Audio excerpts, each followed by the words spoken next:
In a unanimous vote on Monday, the Douglas County School Board ended its contentious private school voucher program as promised by the new slate of candidates elected last month.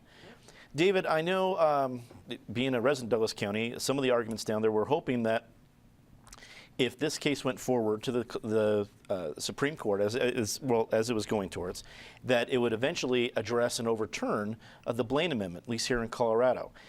Even though this voucher program is dead, and assuming the case is also dead, can the Blaine Amendment still be challenged in some way?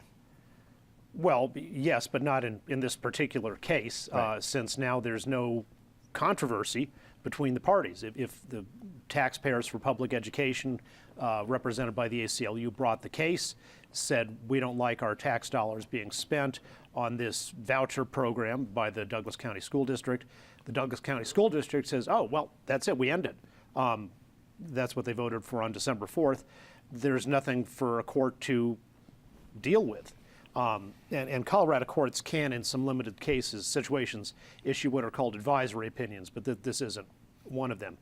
This was of national importance. Over the past 3 decades or so, voucher and similar type of choice programs have become established in a lot of urban areas, places where the public schools are notoriously failing. And not that every private alternative always works out well, but at least you can cut off the private alternative if it's not doing a good job, as opposed to the government school, which stays on forever no matter how bad it is. And that's not going to change. Those are here to stay. But the anti-choice forces recognize that when that idea starts spreading into school districts that may be doing fairly well on the average for the middle-of-the-road student, but may not be serving all the students well, then that's a whole other ballgame and more of an even larger threat to the unions and the swamp. So it's the same thing we saw in Jefferson County a couple of years ago, and then in Douglas County here, the National Education Association, the American Federation of Teachers, correctly recognized that experimentation with liberty and choice in major Denver suburban districts would really threaten their stranglehold on the system. And they put in lots of money, brought in huge numbers of field organizers, ran really effective, well-run campaigns that also did a good job of keeping the national masters in the background, and they won. Eric, you've been vocal about school choice and a lot of issues related to this. Do you think that Douglas County, even though it was the focal point, they possibly overreached? They were trying to do too much too fast, and that brought this energy, or was it just strictly about this particular issue that brought all the national money against them and really overturned their board?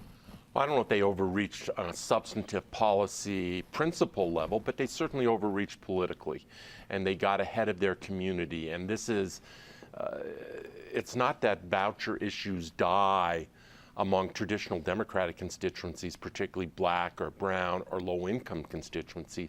Where voucher ideas and proposals die is it tends to be in mid-class to upper-class, largely Anglo suburbs, and Douglas County is evidence of that. They got quite far ahead of their community. I anticipated this election outcome. I didn't perhaps anticipate the 60-40 nature of it. I thought it might have been, 54, 53 points as opposed to 60 points, but this side won decisively. I think it is too bad that we don't get a ruling, whether it's a positive ruling or a negative ruling.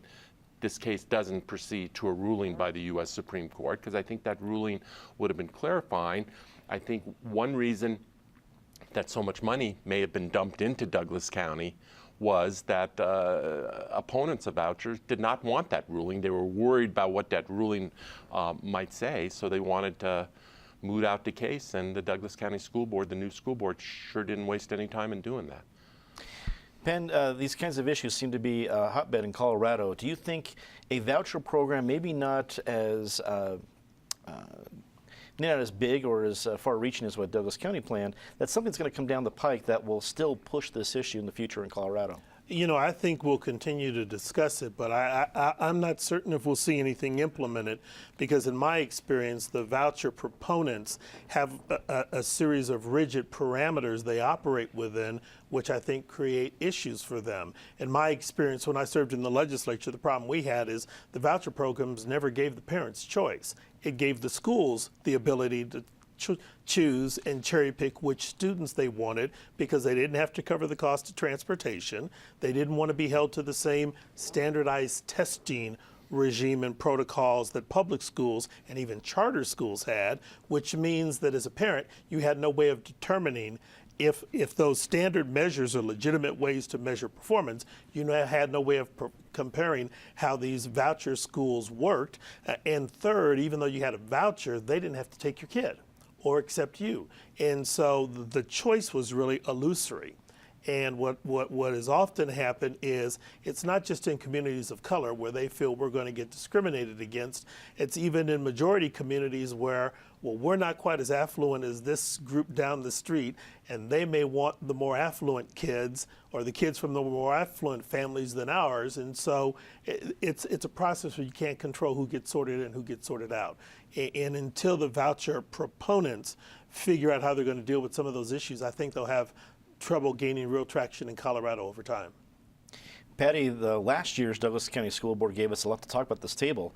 Do you anticipate much to talk about from them next year? I know it's a little disappointing because they were so wild. And I would like to think that at least some of that 60% vote that replaced the school board was simply in response to how badly behaved the school board had been during those victory years for vouchers.